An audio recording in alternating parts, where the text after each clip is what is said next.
We were given the Silverado EV by the good folks at Chevy to take to the Sedona Mountain Bike Festival this year.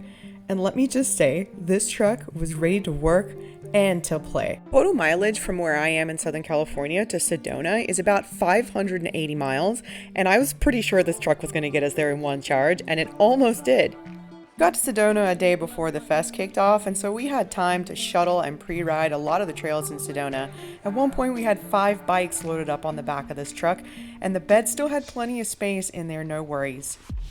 Yeah. So, perfect for a burrito, aka the burrito holder. What are we doing? We're getting ready to set up for Sedona Fest. Excited! Do a flip off the truck. Okay, ready? Okay. 1, 2, 3. Setting up at the festival was a breeze. It was full of shenanigans. But importantly, we transported all our gear, tables, banners, bikes, giveaway items, you name it. The Silverado EV handled all of it. Beginning, God created the earth and light and woman with rock. And a women's mountain bike network tent. There are a few charging stations in Sedona, but this EV Go was absolutely incredible. It is charging at 267 kilowatts.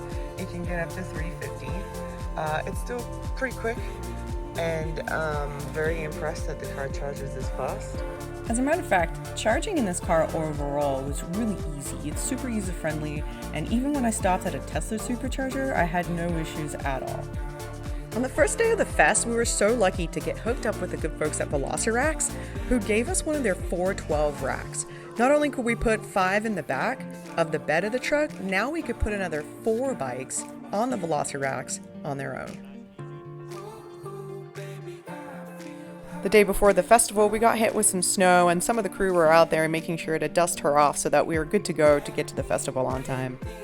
She probably saw me out here with a towel and she's like, I was like, wait a minute. So naturally, we had to get the drone in the air and drive this truck in the snow and in these conditions to really test out what it was capable of, and I was really impressed. The festival went off without a hitch. Everything from the wilderness clinic to the women's entrepreneur panel to the legendary bunny hop competition. We also got to see all the resident dogs of Sedona that showed up over the last 3 days. And finally, we ended with the ladies' ride that we had over 35 participants this year, the biggest one so far. Now it was time to pack up and head back to California. I must say that charging at Tesla superchargers was a little disappointing, even though I'm a current Tesla owner and have been for the last 4 years. After I experienced the EV Go, where the car gets up to 350 kilowatts and average was 260, 270, and then you get to a Tesla supercharger, I was a little disappointed. So it's only charging at 132 kilowatts.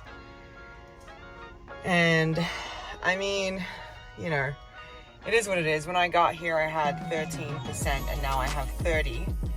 And it's probably only been about 8 minutes. And I need 50, I think, to get to Cabazon. I mean, it's not the quickest and fastest option, obviously. I'm confident that if I was at an EV Go or an Electrify America, I'd be getting double the speed. So as I'm sitting here talking, I am listening to the vented seats.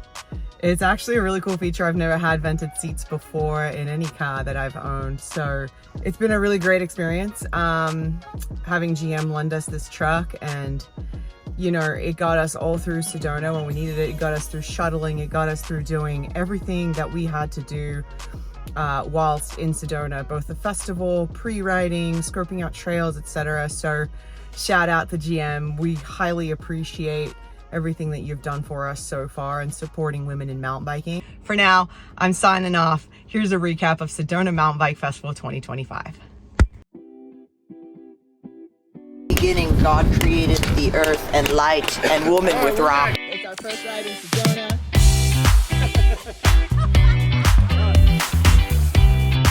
With Mallory. Your business is in the industry. Yeah. Okay.